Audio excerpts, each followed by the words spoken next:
नमस्कार। पॉडकास्ट के इस अंक में आप सभी का बहुत स्वागत है और आज हमारे साथ जो शख्सियत मौजूद हैं, परिचय के तो मोहताज नहीं है, लेकिन फिर भी मैं आपको उनके बारे में बता दूं कि राजनीति में इस चेहरे को, इस शख्सियत को आपने प्रशासनिक सेवा के बाद आते हुए देखा होगा। प्रशासनिक सेवा में अपनी भूमिका निभाने के बाद अब राजनीति में जेडीयू के राष्ट्रीय महासचिव के पद पर एक बड़ी जिम्मेदारी का निर्वहन कर रहे हैं।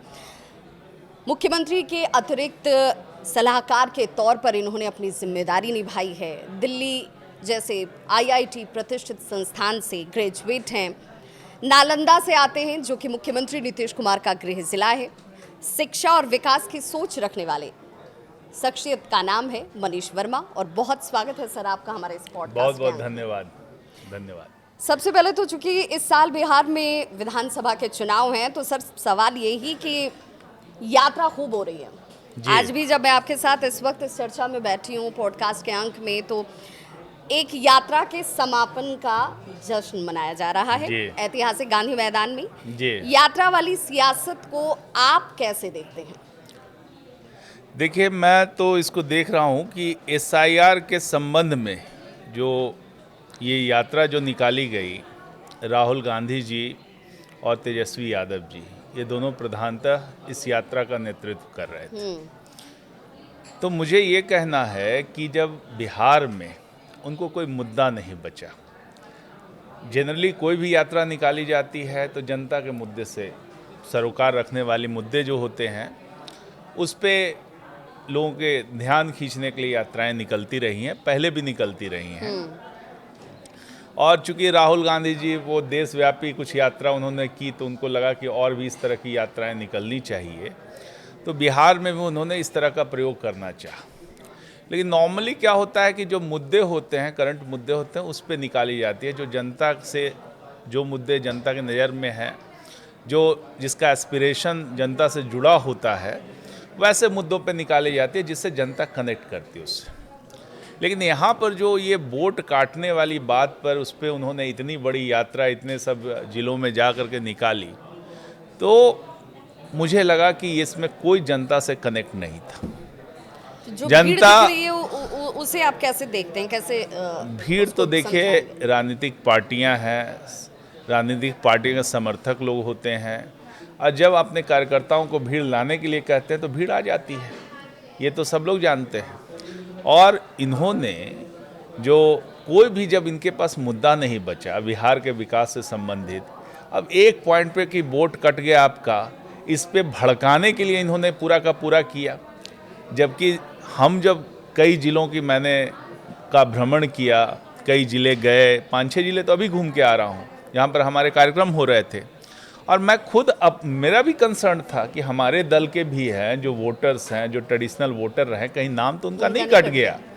तो हमने अपने वर्करों से पूछा, और जो कैंडिडेट्स हैं सोकॉल्ड विधायक, कि उनको भी कंसर्न है कि उनका वोटर का नाम कट गया कि नहीं कट गया। तो सब लोग ने बताया, यही फीडबैक दिया कि जिनका नाम, जो जिसका डेथ हो गया है, जो यहाँ से चले गए हैं, जिन लड़कियों की शादी कहीं बाहर हो गई है और वो अपने ससुराल में है, तो ऐसे लोगों का ही नाम कटा है। क्योंकि आप जान लीजिए कि बिहार बहुत राजनीतिक रूप से बहुत जागरूक प्रदेश है। तो किसी का भी यदि कोई अधिकार का हनन हो जाएगा, तो बिहार शांत बैठने वाले यहाँ नहीं है, यहाँ के लोग शांत नहीं बैठेंगे। उनको किसी राहुल गांधी का इंतजार नहीं करना पड़ेगा कि राहुल गांधी आएंगे और हमको अधिकार दिलाएंगे। वो खुद खड़े होकर के आंदोलन के मोड में आ जाएंगे कि वोट उनका कट गया तो तुरंत इंस्टेंटेनियसली आपको आंदोलन शुरू हो जाएंगे। लेकिन ऐसा कोई कहीं पे कुछ नहीं हुआ। मैं जिले में, आप जिन जिलों तक पहुंचे, आपने कहा कि भाई अभी आपने 5 से 6 जिलों का भ्रमण भी किया, तो लोगों के बीच इस एसआईआर को लेकर जो यात्रा निकाली जा रही है, उनकी सोच क्या थी? उनका कोई मतलब ही नहीं था। ये यात्रा, लोग तो हतप्रभ हैं कि क्यों इस तरह की बातें हो रही हैं। सबका जो है इस तरह की बातें क्यों हो रही है, उनकी समझ में नहीं आ रहा है कि लोग किसी मुद्दे पे लेकर के सड़क पे निकले हुए हैं। चूँकि दलों के कार्यकर्ता होते हैं, उनके कुछ समर्थक होते हैं, उनको लेकर के कभी भी रैली निकाली जा सकती है। ये पहले का भी एक्सपीरियंस रहा है। और उनको लेकर सवाल मनीष जी उठा कि ये एसआईआर इस बार बिहार विधानसभा चुनाव से पहले क्यों? हाँ। ये लोकसभा चुनाव के दौरान भी हो सकता था, उससे पहले भी हो सकता था। वो तो कभी न कभी करवाना था, क्योंकि लोकसभा के चुनाव के उस समय भी हुआ, एक हुआ। टाइमिंग में ये देखिए कि इन्होंने समझा उचित हालांकि ये मैं कहूँगा कि यदि और पहले होता तो बेहतर होता। मैं भी अपने दृष्टिकोण से देखता हूँ, प्रशासनिक दृष्टिकोण से देखता हूँ कि चुनाव के पहले जो है प्रशासनिक तंत्र को काफ़ी मेहनत मशक्क़त की। मेरी कई डीएम से बात हुई, कई लोगों से बात हुई, कई अफसरों से बात हुई जो डायरेक्टली इसमें इन्वॉल्व थे, तो काफ़ी मेहनत मशक्क़त लोगों को करना पड़ा। लेकिन क्या है भाई कि अब चुनाव की प्रक्रिया जो है वो डिपेंड करता है सीधा कि आपकी वोटर लिस्ट क्या है, उसकी सैंक्टिटी क्या है, आप उसमें सही वोटर्स हैं कि नहीं हैं। अब मान लिया कि ऐसे लोगों का नाम है जिनका डेड वोटर्स हैं या वहाँ पे नहीं है, तो होगा क्या, बोगस वोटिंग की कोशिश होगी और दूसरे लोग जो हैं जो उन्हीं के नाम पे वोट डाले जाएंगे, कोई कुछ करके कोई कुछ करके इस तरह से वोट डाले जाएंगे, तो अल्टीमेटली चुनाव की जो स्वच्छता है वो प्रभावित होगी। तो ये इस सारी प्रक्रिया में यदि चुनाव आयोग सावधानीपूर्वक ये इसने काम किया है तो एक कमेंडेबल जॉब है और सब जगह ये चीज़ होना चाहिए। लेकिन यही ध्यान रखना चाहिए कि किसी का भी योग्य वोटर का नाम कटना नहीं चाहिए। और उनको एक जो सुप्रीम कोर्ट ने भी बाद में कहा कि भाई कि आप जो है एक लिस्ट जारी कीजिए जिससे लोग चेक कर सकें कि उनका नाम है कि नहीं है। क्योंकि जब कन्फ्यूजन रहता है, जब लोग इस तरह का भ्रम भी फैलाते हैं, क्योंकि विपक्ष क्या है, पूरा भ्रम फैलाने की कोशिश किया कि नाम ही कट गया पूरा का, तो एक डर का माहौल बन जाता है और अविश्वास का वातावरण पैदा होता है जो नहीं होना चाहिए। मेरे ख्याल से लोगों में विश्वास जो चुनाव आयोग के प्रति काफ़ी संवैधानिक संस्था है, विश्वास है, तो इसीलिए उसको और जो है हमको बड़ा अच्छे से इसको कराना चाहिए था। थोड़ा और इसमें जो है पारदर्शिता रखनी चाहिए थी जिससे कि लोग अपना चेक कर लें और इससे इस तरह का विपक्ष को कोई स्थान ही नहीं मिलता, कोई बात ही नहीं होती इस बात की। ये तो मनीष जी, आपने जिस तरफ इशारा किया कि एक विश्वास, तो आज सुप्रीम कोर्ट में सुनवाई के दौरान सुप्रीम कोर्ट ने भी जो टिप्पणी की उसमें उन्होंने यही कहा कि एसआईआर में विश्वास का अभाव दिखता है। ये विश्वास का अभाव नहीं होना चाहिए क्योंकि लोकतंत्र है और अगर जनता कंफ्यूज हो जाए या जनता के अंदर भ्रम हो तो वहाँ पर लोकतंत्र की विश्वसनीयता पर सवाल खड़े हो जाते हैं। ये अभाव दूर करने की जिम्मेदारी किसकी है? देखिए, इसमें सारी पॉलिटिकल पार्टी, चूँकि जो डेमोक्रेसी है, जो हम लोग का संविधान है, उसमें पॉलिटिकल पार्टीज़ का महत्वपूर्ण रोल है। चुनाव में सब पार्टियां पार्टिसिपेट करती हैं, तो कम से कम पार्टियों को इन मुद्दों पे कम से कम एकमत होना चाहिए कि भाई कि इसमें कोई जनता से आप इस तरह की बात नहीं कर सकते, जनता कंफ्यूज हो जाएगी। और वो किसी भी दल को आप समर्थन करते हैं, जनता तो जनरल है, सब पार्टियों से रिलेटेड है, जिसकी इच्छा होगी वहाँ पे वोट देंगे। लेकिन जब इस तरह के संवैधानिक संस्थाओं के प्रति अविश्वास का माहौल आप बनाते हैं तो इससे पूरा जो विश्वास यदि डगमगाता है तो लोकतंत्र में विश्वास डगमगाता है और ये बहुत इसका असर दूर तक जाता है। आप इसके पहले भी मैं एग्जाम्पल लेना चाहूँगा, जब आप ईवीएम पे काफ़ी सवाल उठ रहे थे, इतना ज़बरदस्त सब जगह पे। लेकिन आप देखें जब चुनाव आयोग ने सबको इनवाइट किया कि आ करके आप देखिए, प्रक्रिया बताइए, दोष बताइए, तो किसी दल के नेता ने, बाहर तो बहुत बोलते रहे, मीडिया में बोलते रहे, लेकिन किसी दल ने यहाँ जाकर प्रूव करने की जहमत नहीं उठाई और ईवीएम पे जो लोगों का अविश्वास था वो उसको कोई समाधान नहीं मिल पाया। अल्टीमेटली सब लोग, सारे दल जो है ईवीएम से वोटिंग कराते हैं। अब कर्नाटका में जब कांग्रेस की जीत हुई तो वहाँ पर तो उन्होंने सवाल नहीं उठाया। झारखंड में जब उनकी जीत हुई तब ईवीएम खराब नहीं हुआ था, हैकिंग नहीं हुई, उसकी प्रक्रिया अफेक्टेड नहीं हुई। लेकिन जब अब जहाँ पे हम लोग एनडीए जीतती है तो वहाँ पर यही खराब, ईवीएम ही खराब, विश्वसनीयता ही खत्म हो जाती है। तो भाई जब आपको सूट करता है तो आप अपने पक्ष में जिस तरह से सूट करता है उस तरह की बात आप करते हैं। इसे इस रूप में भी मनीष जी देखा जाए क्या कि ये जो आरोप लगते रहे विपक्ष पर कि विरोध करना है सत्ता पक्ष का, इसलिए हमें विरोध करना है नेचुरल। लेकिन इस प्रक्रिया में मैं आपकी बात से सहमत हूँ विभा जी कि इस प्रक्रिया में क्या होता है, लोकतंत्र पे संदेह होता है, इसकी जो संवैधानिक प्रक्रिया है इस पे संदेह उत्पन्न हो जाता है और ये लोकतंत्र के लिए घातक है। हमेशा जो है जनता का विश्वास प्रक्रियाओं पर रहना चाहिए और कोई भी दल इस तरह का काम न करे जिससे जो है लोकतंत्र पे विश्वास उठ जाए, प्रक्रियाओं पे विश्वास उठ जाए। तो ये बहुत गलत चीज़ है। इस पे हमको लगता है कि सभी चुनावी दलों का, सभी राजनीतिक दलों को इसमें सचेत रहना चाहिए। क्योंकि अब जब बात आ रही है एनडीए की, तो एनडीए में अभी तक के मेरे जितने भी अनुभव रहे हैं चुनाव के दौरान के, बिहार चुनाव हो या लोकसभा चुनाव हो, मैंने देखा कि इस बात में एनडीए हमेशा से आगे रही है कि उसने अपने कैंडिडेट्स को लेकर घोषणा पहले की, सीटों की संख्या की घोषणा पहले की, चुनावी तैयारियों में वो ज़्यादा एक्टिव पार्टिसिपेशन करते हैं। इस बार भी क्या आप विपक्ष से पहले सीटों की संख्या की घोषणा करेंगे? देखिए, आप पूरे 20 साल का इतिहास जब आप खंगालेंगे तो हमेशा आपने देखा है कि हमारे जितना भी गठबंधन के साथी हैं उसमें काफ़ी अंडरस्टैंडिंग रही है।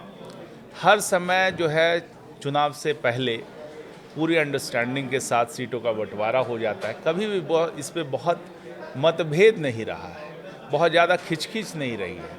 ये सब लोग अपनी स्ट्रेंथ को जानते हैं, वीकनेसेस को जानते हैं, सब अपने किस तरह से हम एक दूसरे के पूरक हो सकते हैं ये समझते हैं। और ये डिस्कशन आपसी लेवल पे होता है, अंदर में होता है कि भाई कहाँ पे आपकी मजबूती है, कहाँ पे हमारी मजबूती है, और दोनों मिल करके हम कैसे मजबूत हो सकते हैं।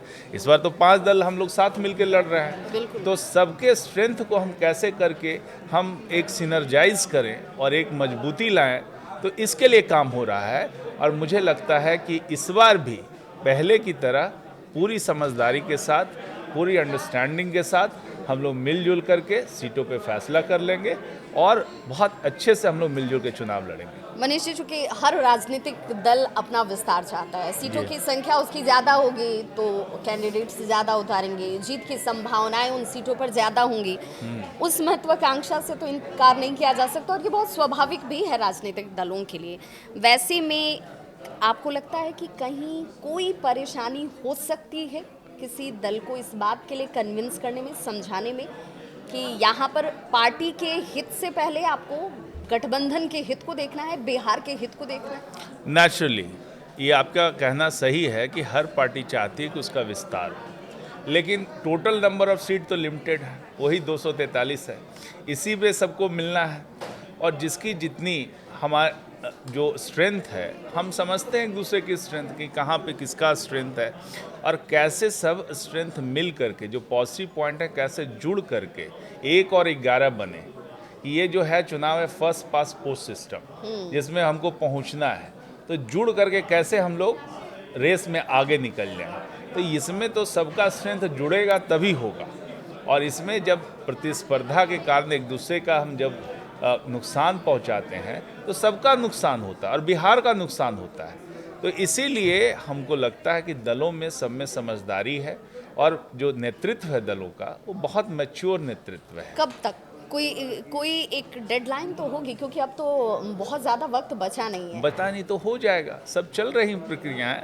मुझे लगता है कि बहुत शीघ्र जो है इस पे अनाउंसमेंट हो जाएगा। अंडरस्टैंडिंग इस महीने के आखिर तक। देखिए, ये बात हमारे शीर्ष नेतृत्व के लोग कर रहे हैं और मुझे लगता है कि पहले की तरह जिस तरह से होता है उसी तरह से पहले ही ये मामला सुलझा लिया जाएगा और सीटों का बंटवारे की घोषणा हो जाएगी और आप ही फिर ब्रेकिंग न्यूज़ करेंगे कि भाई कि आज हो गया। हम इस तो तरह ये से चाह रहे थे कि आज इस पॉडकास्ट से मनीष वर्मा जी, चूँकि आप तो थिंक टैंक हैं जेडीयू के, आपकी भूमिका सभी को पता है और अब आपके संज्ञान में ना हो, आपके नॉलेज में ना हो कि राजनीतिक दलों के बीच इसे लेकर कब तक तस्वीर साफ हो जाएगी, इस पर मुझे संदेह होता है। ऐसा संभव नहीं है। देखिए, आप जो है मेरे रोल को थोड़ा एग्जैजरेट कर रही हैं। नहीं, मेरी भूमिका जो है बहुत छोटी भूमिका है और मैं अपने दल का एक सिपाही हूं और जो भी हमारे दल में तय होता है वो शीर्ष नेतृत्व करते हैं, माननीय मुख्यमंत्री नीतीश जी करते हैं।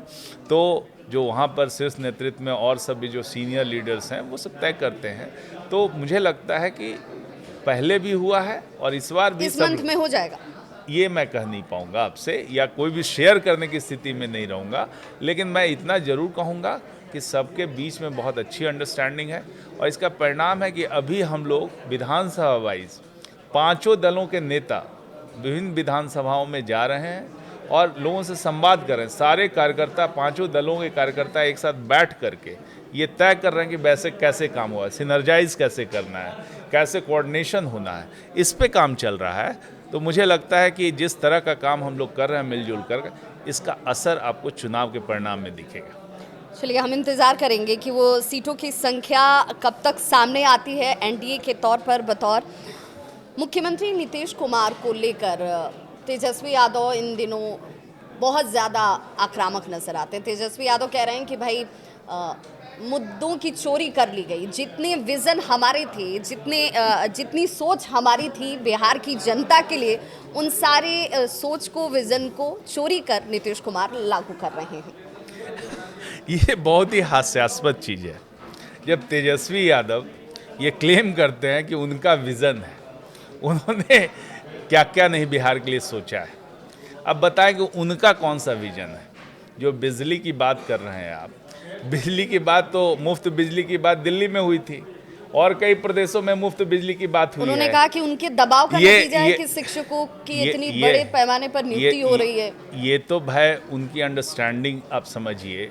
जब उनके माता पिता सरकार में थे तो पूरे स्कूली शिक्षा और शिक्षा की हालत बदहाल थी। पूरा का पूरा सब जगह पे कोई रिक्रूटमेंट नहीं होता था। मैं बहुत कम ही परसेंटेज है रिक्रूटमेंट होता था। नीतीश जी सत्ता में आए तो एक साथ 4 लाख लोगों की नियुक्ति की गई, तब से शिक्षा का काम शुरू हुआ है। और वो ये बात करते हैं, ये तेजस्वी यादव जी इस तरह की बात करते हैं। अरे भाई, उनका खुद ही का देखिए, जब माता पिता स्वयं जो है चीफ मिनिस्टर रहे उस समय भी पढ़ाई भी ना कर पाए, तो उनसे हमारी सिंपैथी है, वो अलग बात है। और ये देखिए, जब थोड़ा सा अभाव होता है ज्ञान का तो थोड़ा इस तरह की बातें करते हैं, मानते हैं कि उनको लेकिन थोड़ा इसके सा दूसरे अगर परिप्रेक्ष्य में देखा जाए मनीष जी, तो ये भी तो है कि चलिए, अगर आपको लगता है कि यही मुद्दे थे और इन मुद्दों को नीतीश कुमार ने जमीन पर उतार दिया, तो फिर हित तो बिहार की जनता का ही अल्टीमेटली बिहार का जनता का हो गया, तो फिर आपकी आवश्यकता कहाँ रही। मुद्दे तो इसीलिए तो कह रहे हैं कि भाई कि जब आप SIR पे रैली में घूम रहे हैं तो बिहार के किसी मुद्दे पे आप चर्चा ही नहीं कर रहे हैं, आप वोट काटने की बात कर रहे हैं और कुछ बात ही नहीं कर रहे हैं। एज इफ लगता है कि बिहार के जनता के सामने कोई मुद्दा ही नहीं है। बिहार में जो है अभी जो मुद्दा, शिक्षा का मुद्दा है, रोजगार का मुद्दा है, जिस पे हम लोग काम कर रहे हैं और शिक्षा पर इतनी मजबूती से काम हो रहा है। आप देखिए कि 5,72,000 शिक्षकों की नियुक्ति सिर्फ स्कूली सिस्टम में हुई। उसके बाद जो है आपका जो जितने भी कॉलेजेस हैं सब जगह पर या तो BPSC के माध्यम से या विश्वविद्यालय आयोग के माध्यम से वहाँ पर शिक्षकों की भर्ती हुई है। जितने भी इंजीनियरिंग संस्थान हैं वहाँ पूरे के पूरे बिहार में सब जगह पे स्टैंडर्ड, सब जगह सुविधाएं उपलब्ध हैं। आपको मुझे बताते हुए बहुत खुशी होती है कि पहले जो है मात्र 500 सीट हुआ करती थी बिहार में इंजीनियरिंग की। 2 इंजीनियरिंग कॉलेज हैं और आज की तारीख में हर जिले में इंजीनियरिंग कॉलेज है। करीब 15,000 सीट इंजीनियरिंग की है। हर जिले में पॉलिटेक्निक है, हर मेडिकल कॉलेज हर जिले में खुलना है। लेकिन इसे भी मनीष जी नहीं लगता है बहुत लंबा अरसा हो गया इस जगह तक पहुंचने में बिहार के लोगों के लिए, बिहार को कितना काम हुआ है और कितना काम होना है। जब हम कई जगह पर मेडिकल कॉलेज की बात कर रहे थे, अब ये स्थिति है कि हम लोग हर जिले में मेडिकल कॉलेज खोल रहे हैं। ये स्थिति हो गई है। पहले बिहार के बच्चे बाहर जाते थे पढ़ने के लिए, ये है। अब क्या है कि यहीं पे आप पढ़ने की सुविधा मिल रही है। इंजीनियरिंग में आपको बताते हुए मुझे खुशी हो रही है कि 10 रुपये प्रति माह में आप इंजीनियरिंग की पढ़ाई बिहार में कर सकते हैं। कोई भी गरीब का बच्चा, कमजोर वर्ग का बच्चा बिहार में सिर्फ मात्र 10 रुपये महीना खर्च के पढ़ाई कर सकता है। इंजीनियरिंग की पढ़ाई कर लेगा मनीष जी, इंजीनियर कहाँ बनेगा, बिहार में या बिहार के बाहर? देखिए, ये बात फिर अगर बात होती है तो पूरा जो है बिहार की इकॉनमी को यदि आप समझते हैं तो जिस हालत में बिहार को हमको सौंपा गया, 15 साल के कुशासन के बाद जिस हालत में बिहार मिला, उस समय क्या स्थिति थी? न लॉ एंड ऑर्डर था, चारों तरफ अस्त व्यस्त था। बिहारी बाहर में किस तरह से असम्मान टाइप से उनको लगता था, बिहार में बाहर जाते उनको इज्जत नहीं थी। बिहारी शब्द कहलाना, कई लोग तो खुद को पहचान भी नहीं करते थे, बाहर का बताते थे, इतनी इज्जत करा। मैं खुद IIT से पढ़ा हूँ, IIT दिल्ली में पढ़ता हूँ।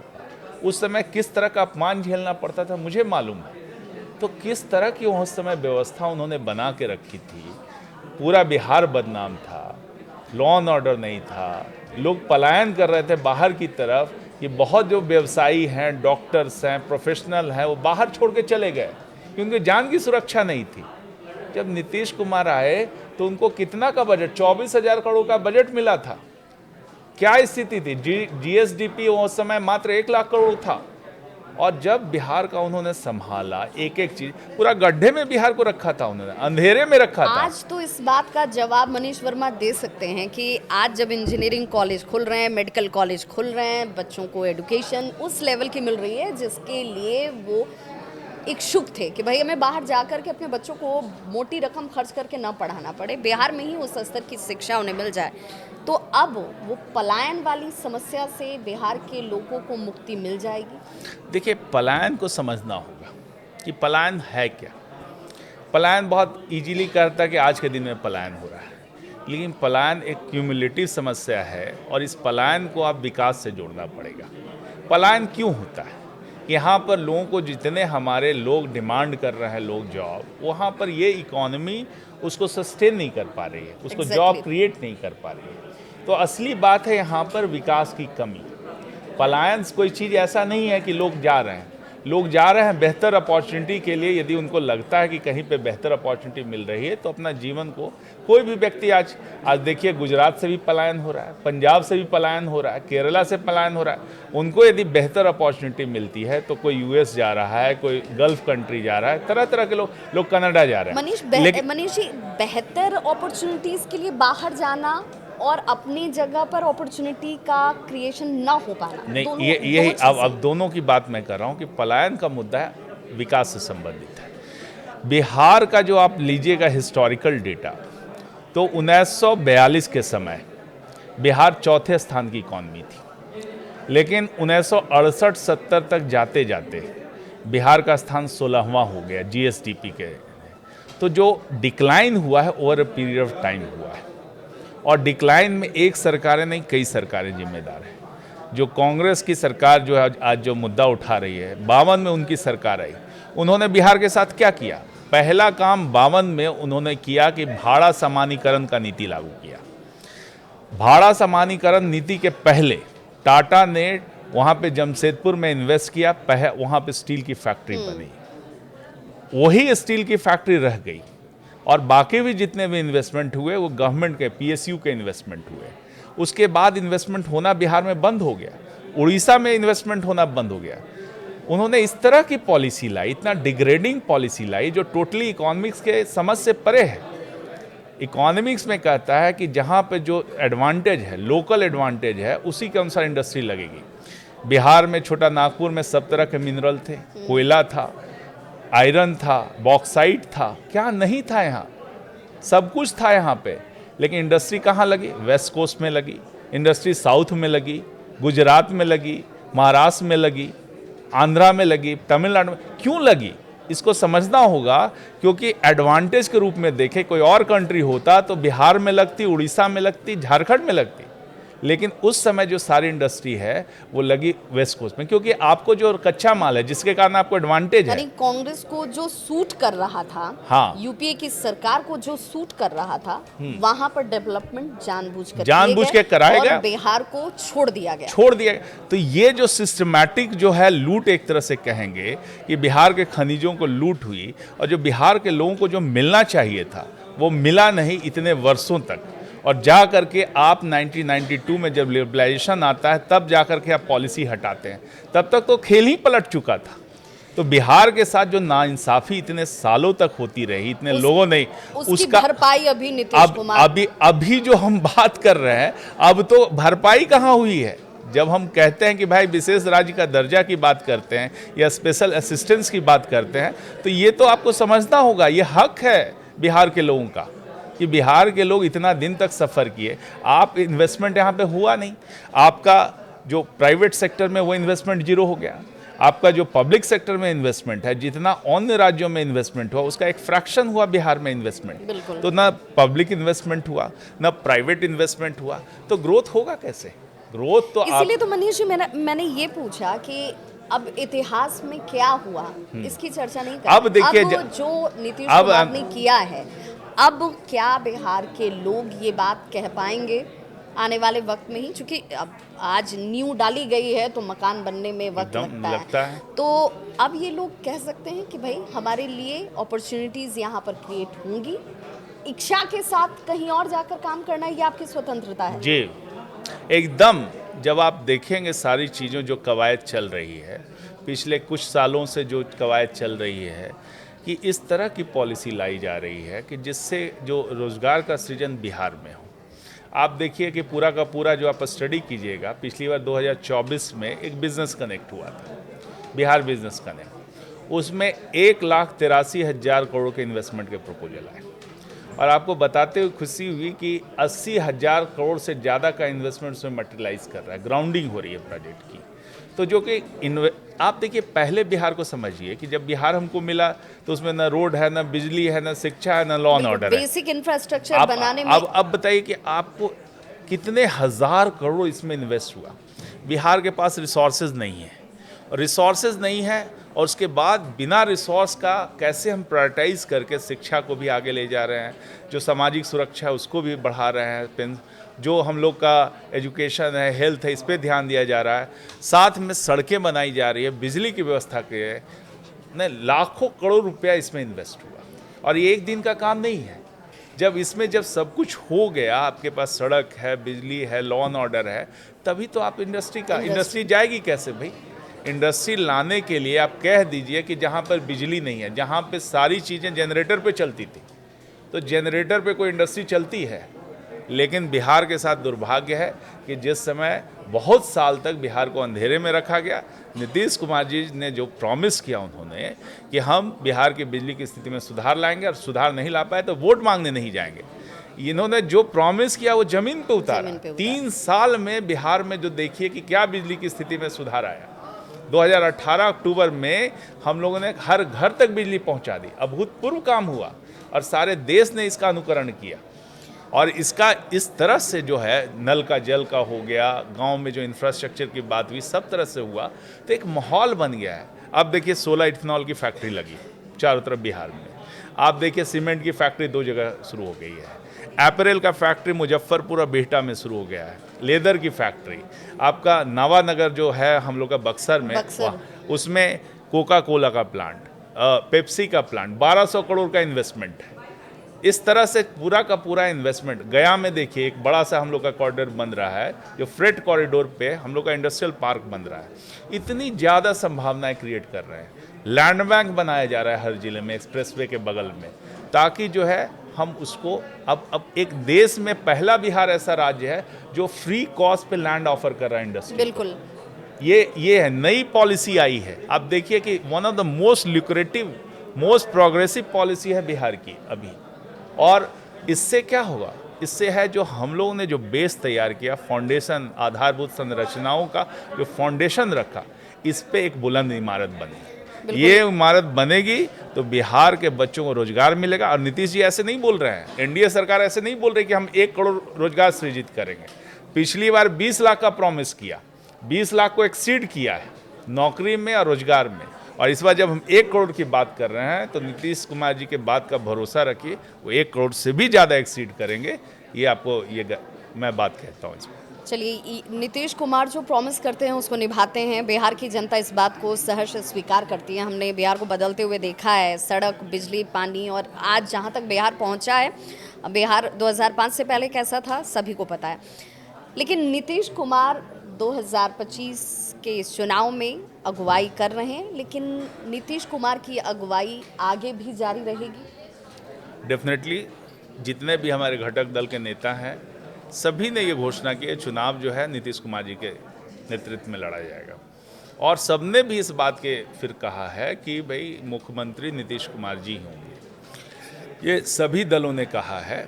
और ये बात भी स्पष्ट है कि जिसके चेहरे पे चुनाव लड़ा जाता है मुख्यमंत्री वही होता है। नहीं, ये कंफ्यूजन मनीष जी, सवाल इसलिए मैंने पूछा क्योंकि चिराग पासवान का बयान बीच बीच में आ जाता है, अरुण भारती जी का बयान कुछ ऐसा आ जाता है जो संशय पैदा कर देता है। देखिए, वो राजनीति में ये सब चीज़ें चलते रहती हैं, कुछ ये न कुछ। हाँ, थोड़ा यदि आप सब कुछ रहेगा सामान तो कैसे है, आप लोग भी खबर कहाँ से मिलेगी? अरे एक बार वो बोलेंगे तो आप 2 दिन, कम से कम 5 दिन तो चर्चा कीजिएगा, 7 दिन चर्चा चलेगा। ये हमारी खबर के लिए तो वो बोल नहीं रहे, वो अपने लिए संभावनाओं की तलाश कर रहे हैं नेचुरली। तो राजनीतिक में चूंकि देखिए हर समय जो है डायनामिक पॉलिसी रहता है, स्थितियां रहती है, तो अपने अनुसार वो करते हैं। तो उसमें कोई इसमें विशेष ध्यान नहीं देना चाहिए। जब मेजर बात है कि जब भी है फिर सफाई तो आपको आ ही जाती है बाद में कि भाई कि नहीं हम लोग साथ मिलकर लड़ रहे हैं, नीतीश जी के नेतृत्व में लड़ रहे हैं, सब कुछ सामने आ जाता है। तो इस पे बहुत विशेष ध्यान न दे मनीष जी, करके चूंकि आप जेडीयू, मैं बार बार इस बात का जिक्र करती हूँ कि थिंक टैंक हैं आप जेडीयू के, उस लिहाज से, तजुर्बे के लिहाज से, एक प्रशासनिक सेवा में आपकी अपनी पृष्ठभूमि रही है, आप चीज़ों को बेहतर तरीके से देख पाते हैं, उस लिहाज से भी, गार्जियन के लिहाज से भी निशांत कुमार को लेकर बार बार सवाल पूछा जाता है। गाहे बगाहे उनके बयान भी आते हैं कि भाई मेरे पिता के काम के आधार पर मेरे पिता को बिहार की जनता प्रेम करती है और उनका आशीर्वाद भी उन्हें मिलेगा। राजनीतिक दलों की तरफ से आपके गठबंधन के सहयोगी भी कहते हैं कि भाई निशांत कुमार के अंदर पोटेंशियल है, निशांत कुमार को राजनीति में आना चाहिए।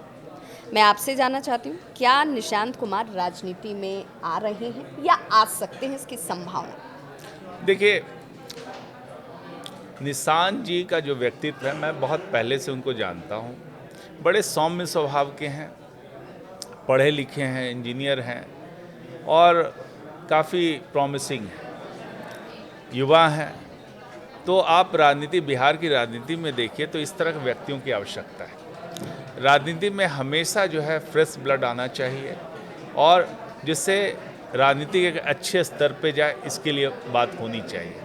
निशांत जी आते हैं तो बिहार की राजनीति को एक मजबूती मिलेगी, अच्छा होगा, तो सब लोग चाहते हैं।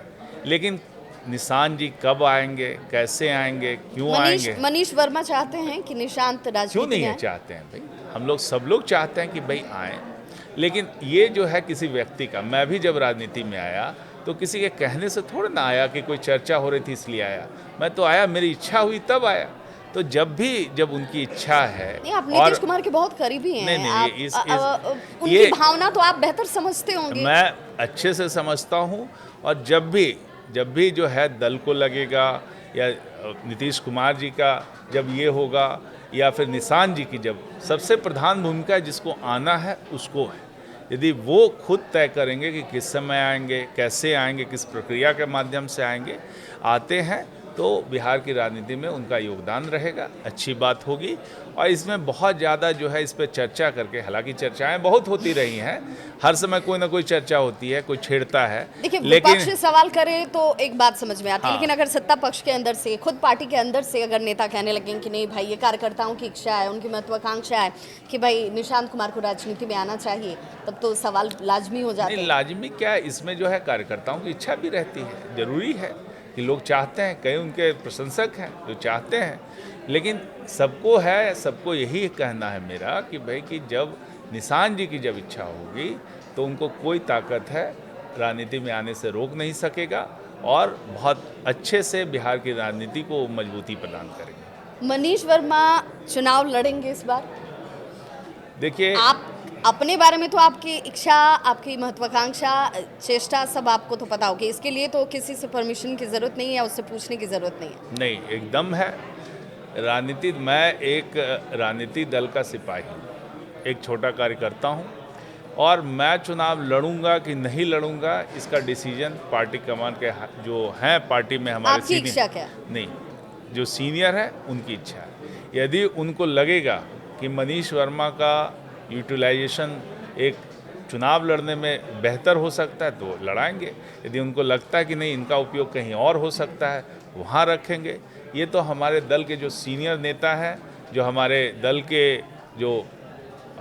के जो राष्ट्रीय अध्यक्ष हैं श्री नीतीश कुमार जी, ये उनकी इच्छा पे है कि भाई कि क्या हमसे काम कराना। मैं अच्छा, तो जिस काम के लिए वो कहेंगे उसके लिए मैं समर्पित। मान लीजिए मनीष जी कि अगर मुख्यमंत्री की तरफ से हरी झंडी मिल जाती है, पार्टी की तरफ से आपको चुनावी मैदान में उतरने के लिए कहा जाता है, तो वो जगह कौन सी होगी जहाँ से आप चाहेंगे कि मुझे अगर मौका मिले तो मैं वहाँ से? जहाँ से दल डिसाइड कर दे वहीं से मैं चुनाव लड़ूंगा। दल की इच्छा सर्वोपरि? एकदम, जहाँ से दल डिसाइड कर दे मैं वहाँ से चुनाव लड़ूंगा। यदि दल की इच्छा है, ये दल ही है, दल का नेतृत्व है, वही डिसाइड करेगा। नालंदा चूँकि मुख्यमंत्री का भी गृह जिला है, आप भी उसी नालंदा से आते हैं, वहाँ के अगर मैं दो बड़ी समस्या की बात करूँ जिस पर आपका भी ध्यान होगा बतौर नालंदा के वासी होने के नाते भी, और जेडीयू की तरफ से सत्ता में इस वक्त जेडीयू है, वो गठबंधन के साथ यहाँ सरकार चला रही है, ऐसी समस्या जो आपको लगता है कि नहीं ये नालंदा में नहीं होनी चाहिए, इसे दुरुस्त किया जाना चाहिए? देखिए, विकास की जो प्रक्रिया है वो हमेशा क्रमिक होता है। विकास में कहीं ठहराव नहीं होता है। हर समय देखिएगा कि नई टेक्नोलॉजी आई, नया चीज़ बना, फिर एक नया चीज़ का उत्पत्ति हुआ। किसी समय कोई चीज़ फैशनेबल होती है, लेकिन जब विकास आगे बढ़ जाता है, टेक्नोलॉजी नई आ जाती है, तो नए आयाम खुल जाते हैं। तो कभी भी ये स्थिर प्रक्रिया नहीं है। तो नालंदा का विकास एक लेवल का है, मैं नहीं कहूँगा कि ये स्थिर हो जाएगा। नालंदा का क्या, पूरे बिहार की बात मैं करूँगा। जैसे सड़कें पहले बनती थी, पहले 2 साल में सड़कें टूट जाया करती थी, लेकिन जब नई टेक्नोलॉजी आई है तो आप देखिए सड़कों की क्वालिटी कितनी अच्छी हो गई है। पहले कहाँ मोबाइल फ़ोन था, तो सब कुछ नया। अब देखिए आप विकास का कैसे आप मापक मांगें, कितने लोगों के पास मोबाइल फ़ोन है। तो हर समय जो अपॉर्चुनिटी उस वक्त में, उस परिस्थिति में क्या चल रहा है वैश्विक स्तर पे, देश के स्तर पे क्या चल रहा है, तो बिहार में या नालंदा में क्या चल रहा है, उसके अनुसार उसका हम डिफाइन करना चाहेंगे कि इस वक्त परिस्थिति और देश के उस कालखंड में जो हो रहा है उसके परिप्रेक्ष्य में आप कहाँ पे खड़े हैं। हम चाहते हैं कि हम देश के साथ, विश्व के साथ कदम मिला के चले, और नालंदा ज्ञान का केंद्र है। इसी कारण जो है भारत विश्वगुरु कहलाता है कि यहाँ से पढ़े हुए लोग बाहर जाके पूरे देशों में, साउथ ईस्ट एशिया के देशों में, गांधार तक, यहाँ तक सब जगह पे जो प्रचार हुआ इसी ज्ञान के केंद्र से हुआ। तो मैं तो चाहूँगा कि और बड़ा ऊंचा उठे, यहाँ से ज्ञान की जो किरणें हैं पूरे विश्व में फिर से फैले, इसी की कामना करता हूँ। क्योंकि जब ओवरऑल हम डेवलपमेंट की बात कर रहे हैं, विकास की बात करते हैं, तो उसमें पर्यटन एक बहुत बड़ा मुद्दा होता है। इस दिशा में भी बिहार सरकार बहुत सारे काम कर रही है। नालंदा की बात करूं तो अभी इस वक्त बौद्ध सर्किट की चर्चा बहुत है। अगर ये बौद्ध सर्किट बनता है तो वो भी रोजगार का ही सृजन करेगा। जी जी। उसे लेकर क्या रोड मैप है ताकि इसमें युवाओं को, जो वो पीढ़ी है जो ये देखती है कि भाई हमें हमारे बिहार के विकास के लिए यूटिलाइज किया जाए, उनके लिए आपके पास क्या विज़न है? देखिए, जो टूरिज़्म की बात होती है तो टूरिज़्म होता है प्रोडक्ट पे, कि किस तरह के आपके पास प्रोडक्ट अवेलेबल हैं, क्यों जनता आना चाहेगी, कुछ आपके पास यूनिक है, क्यों जनता को आप क्या दिखाना चाहते हैं। तो बिहार के पास सांस्कृतिक धरोहरों का खजाना है। आप जानिए कि 2 धर्म तो डायरेक्टली उदय हुआ यहाँ से, जो बुद्ध धर्म हुआ और जैन धर्म हुआ, इसके प्रवर्तक जो हैं वो यहीं से हैं, भगवान बुद्ध यहीं से हैं।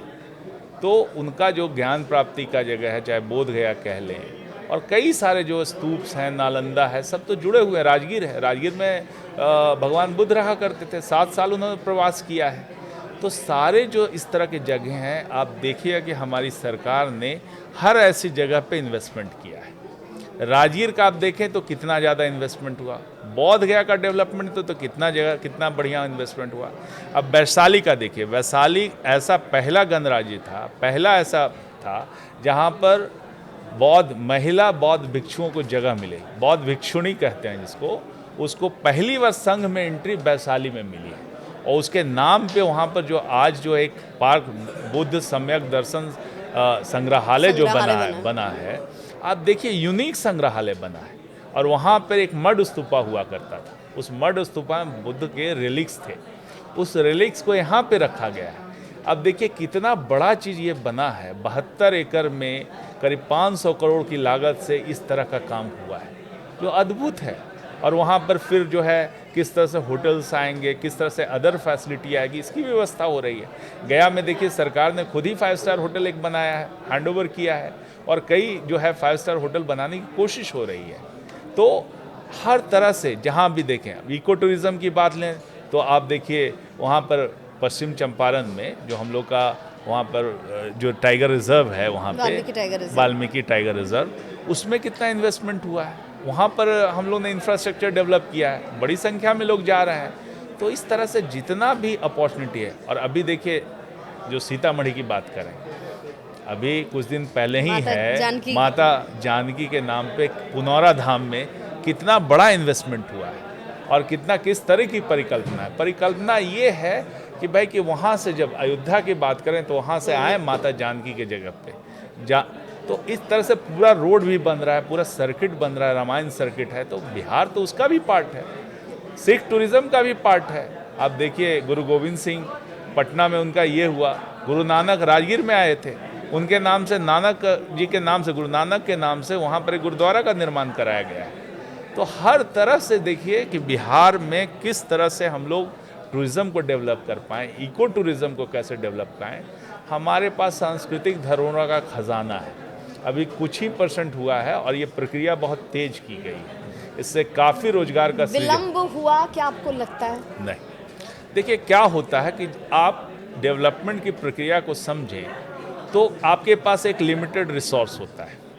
हमारी इच्छाएं अनंत हो सकती हैं, हम चाहते हैं कि बेस्ट से बेस्ट हम स्कूल बनाएं, कॉलेज बनाएं, हॉस्पिटल बनाएं, सब कुछ हमारी इच्छा है। हम चाहते हैं एक साथ पूरे बिहार को डेवलप कर दें, लेकिन लिमिटेशन कहाँ आती है? लिमिटेशन आपकी आती है कि आपका रिसोर्स कितना है और जितना रिसोर्स है उसमें आप बेस्ट कैसे यूटिलाइज करते हैं, आप जनता को क्या क्या देना चाहते हैं। पहले खाने की भूख पहले मिटाएं, कि पहले शिक्षा पे ध्यान दें, कि रोड पे ध्यान दें, कि रोजगार पे ध्यान दें, किस पे आप ध्यान दें। तो कैसे हम इस चीज़ों को सम्मिलित रूप से ले चलें, विकास का वही पैमाना है, कितना बैलेंस है आपका। आप जैसे जब भूख की समस्या होगी तो आप टूरिज्म डेवलप नहीं करने जाएंगे, आप सबसे पहले बच्चों को खिलाएंगे कि हमारे लोग स्वस्थ हों, शिक्षित नहीं है तो शिक्षित हों, और तब आती है कि भाई कि रोजगार कैसे हो, तो टूरिज्म हमारी सांस्कृतिक धरोहरों की बात होगी, खेल का विकास होगा। आज देखिए खेल में भी देखिए किस तरह की बात हो रही है। आप कल्पना कर सकते हैं कि इंटरनेशनल जो हॉकी टूर्नामेंट है आज बिहार में हो रहा है, इससे पहले महिला का हॉकी टूर्नामेंट बिहार में हुआ। क्या बदलाव आया है, देखिए इसका प्रसारण हो रहा है, लोग आश्चर्यचकित हैं। आज करीब करीब 900 करोड़ से जो वहाँ पर जो इंटरनेशनल स्टेडियम और जो खेल एकेडमी की बात हो रही है वो डेवलप किया गया है, ये अपने आप में अनूठा है भाई। अभी वहाँ पर 2 इंटरनेशनल होटल्स, 5 स्टार होटल की बात हो रही है, वहाँ पर एक जो है एयर स्ट्रिप की बात हो रही है, सब तरह का डेवलपमेंट, ताकि ये फ्यूचर है हमारा, जिस डायरेक्शन में जा रहे हैं। विकास को देखना चाहिए कि हम सही इंटेंट है कि नहीं और सही डायरेक्शन में जा रहे हैं। आप पूरे प्रयासों को देखिएगा बिहार सरकार का, तो हम लोग सभी चीज़ों को ध्यान में रखते हुए सही डायरेक्शन में सही इंटेंट के साथ आगे बढ़ रहे हैं। और मुझे लगता है कि इसका जो असर जो है अगले 5 सालों 10 सालों में इसका ज़बरदस्त असर औद्योगिकरण, अर्बनाइजेशन और नई टेक्नोलॉजी में आपको इसका असर दिखेगा। मनीष जी, आखिर में बिहार में इस बार के चुनाव को आप अपने नज़रिए से कैसे देखते हैं? अपनी जीत के लिए, एनडीए की जीत के लिए आप कितने आश्वस्त हैं? देखिए, मैं काफ़ी लोगों से कनेक्टेड रहता हूँ, मेरा काम पार्टी में है और कार्यकर्ताओं से बात होते रहती है, सब लोगों से, दलों से बात होते रहती है। तो एक जनरल मूड है, बिहार के लोगों का जनरल मूड है, क्योंकि आप गांव में भी किसी गरीब आदमी से पूछिए, कमज़ोर व्यक्ति से पूछिए, तो वो नीतीश जी के नेतृत्व पे भरोसा जताता है कि ये व्यक्ति भरोसे वाला है, इनके चेहरे पे भरोसा किया जाता है। और जो सबसे बड़ी ताकत जो हमारी है वो नीतीश जी का चेहरा और नरेंद्र मोदी जी का चेहरा है, दोनों विकास के प्रतीक हैं और दोनों पे जनता भरोसा करती है। जो इन्होंने यदि वादा किया है तो ये पूरा करेंगे। और नीतीश जी का आप देखिए तो जो उन्होंने वादे किए हैं सब ज़मीन पे उतारा है, इसलिए भरोसा करते हैं। जो हम लोग कह रहे हैं कि 1 करोड़ रोजगार देंगे तो मतलब देंगे, इससे ज़्यादा देंगे, कम नहीं देंगे, और इसके लिए प्रयास है। ये कोई हवा हवाई कोई वादा नहीं है, हमारा कोई भी वादा हवा हवाई नहीं होता है। कैसे कंक्रीट रूप में ज़मीन पे उतारा जाएगा, कैसे लोगों को बेनिफिट होगा, इसका रोड मैप तैयार होता है। लोग यहाँ पर चुनाव में तरह तरह के वादे करते हैं। कुछ लोग हैं चुनाव में जो वादे करते हैं कि भाई कि हम 1 दिन में आपका सब कुछ पलट देंगे। मैं ऐसे कोई भी कहीं भी विश्व में इस तरह की कोई बात नहीं कि 1 दिन में आप 50 लाख जॉब का क्रिएशन कर देंगे जिस दिन से। तो ये बरगलाने वाले लोग होते हैं और ऐसे चुनाव में बहुत लोग बरगलाने वाले भी मिलते हैं जो बरगलाते हैं, जो कहते हैं कि भाई कि हम आएंगे तो ऐसे कर देंगे, ये कर देंगे। तो सपने दिखाना अलग बात है। और कई फाइनेंस की कंपनी जो है जो सपने दिखाती है कि मैं आएंगे और आपको 6 महीने में 4 गुना धन दौलत कर देंगे, इस तरह का सपना दिखाया जाता है और कई बार जनता ठगी जाती है। तो मैं बिहार की जनता से कहना चाहूँगा कि आप ठगों से सावधान रहें, आप बातों पे ना जाएं, काम को देखें। और काम बोलता है, नीतीश जी का काम, एनडीए का काम बोलता है, काम पे भरोसा रखिए और यही आपके जीवन को सुरक्षित, समृद्ध, संपन्न बनाएगी। बहुत बहुत शुक्रिया मनीष जी हमारे साथ इस पॉडकास्ट के अंक में जुड़ने धन्यवाद। के लिए। और देखिए, बिहार में चुनावी मुद्दों से लेकर रोजगार और युवाओं के लिए क्या है विजन नीतीश सरकार का, क्या बदला और आगे क्या बदलने वाला है, इसके लिए जिस सोच की ज़रूरत है उस सोच के साथ सरकार काम कर रही है। और इसीलिए मनीष वर्मा आश्वस्त हैं कि सरकार बनने जा रही है और सरकार जब बनेगी तो ये विकास की जो रफ्तार इस वक्त आपको नजर आती है वो इससे कहीं ज़्यादा होगी। बहुत बहुत शुक्रिया मनीष जी, बहुत हमारे बहुत साथ चर्चा धन्यवाद, के लिए। बहुत बहुत धन्यवाद।